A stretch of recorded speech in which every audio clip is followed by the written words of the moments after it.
मसीह यीशु के अजीम जलाली बाबरकत नाम में आपकी सलामती हो। आज हम बात करेंगे कि हमें दुआ किससे करनी है और किस वसीला से करनी है। क्योंकि हम जब दुआ करते हैं तो दुआ करने का मकसद हमें पता होना चाहिए, दुआ किससे करनी है और किसके ज़रिया से करनी है, किसका नाम लेकर करनी है। और जब हम किसी के नाम लेकर करते हैं तो इसका माने ये है कि उसके ज़रिया से हम दुआ करने के लिए जा रहे हैं।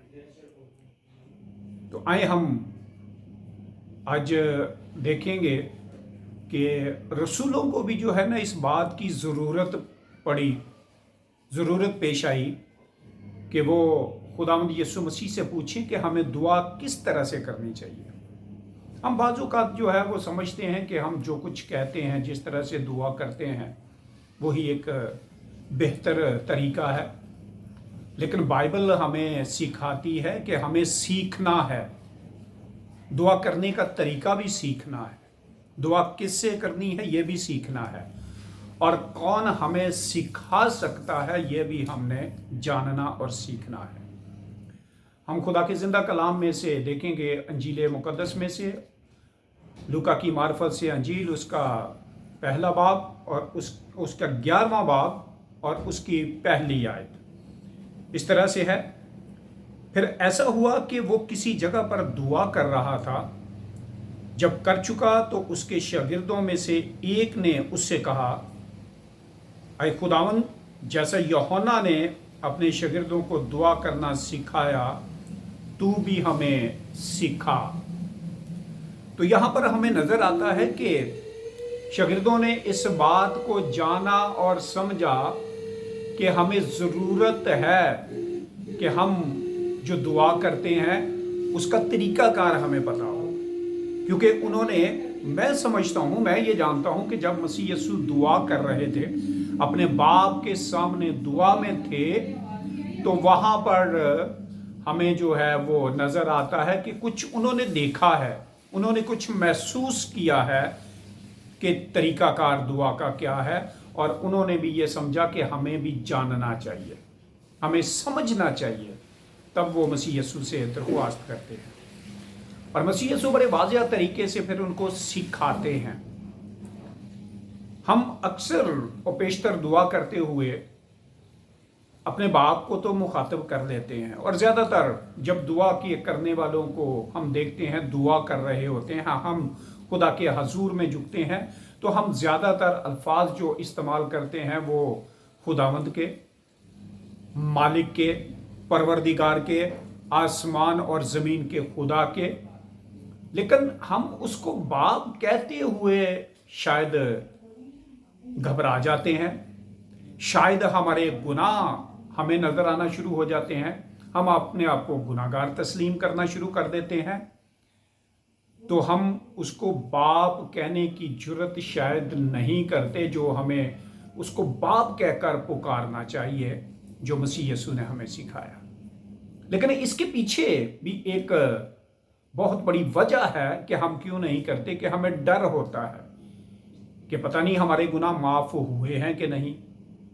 लेकिन मसीह यीशु खुदा का बेटा ये हमें सिखाता है कि तुम्हारे गुनाह माफ़ हो चुके, और जो ये ईमान रख लेते हैं, जो इस ईमान पर पुख्ता हो जाते हैं, उनको फिर बाप कहने से कोई भी झिझक नहीं होती, बाप कहने से वो पीछे नहीं हटते। फिर वो जब भी दुआ में जाते हैं, शुक्रगुजारी करते हैं, तो वो बाप कहकर जो है वो पुकारते हैं। और फिर दूसरी बात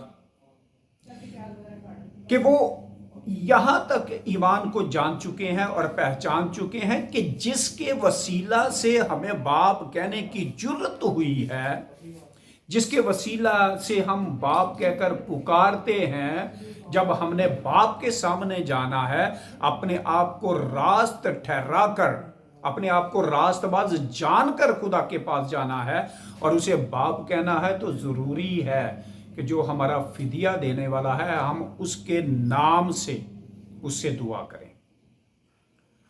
और फिर मसीह यीशु ने भी यही हमें सिखाया कि जब तुम मेरे नाम से मेरे बाप से मांगोगे, जो कुछ भी मांगोगे वो तुम्हें देगा। क्यों उसके नाम से?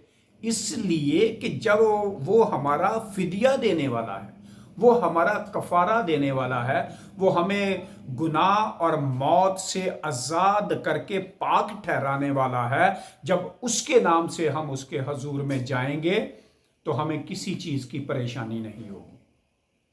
हम अपने आप को भी खुदा की रास्तबाजी में शरीक जानेंगे। और बेटे ने हमें ये शर्फ बख्शा है कि उसने हमें बाप की रास्तबाजी में शरीक किया है। हमारी मौत को हमारे ऊपर से हटाकर, हमारे गुनाहों को और हमारे गुनाह की उस सज़ा को जो मौत की सूरत में थी, उसको हटाकर जब उसने हमें खुदा के रूबरू खड़ा किया तो हमें बाप कहने की जरूरत हुई। और फिर हम दुआ करते हुए ये भी देखते हैं कि बाज़ औक़ात लोग जो है वो बेटे को यानी कलाम खुदा को जो है वो आगे रख के मुखातब करके उसी से दुआ करना शुरू कर देते हैं। और बाज़ तो ऐसे हैं कि वो कहते हैं कि आए खुदावंद मसीह यीशु हमारे बाप, मसीह हमारे बाप। मसीह हमारा बाप नहीं, वो हमारा भाई है। लेकिन क्या वो खुदा नहीं? हरगिज ऐसा नहीं है।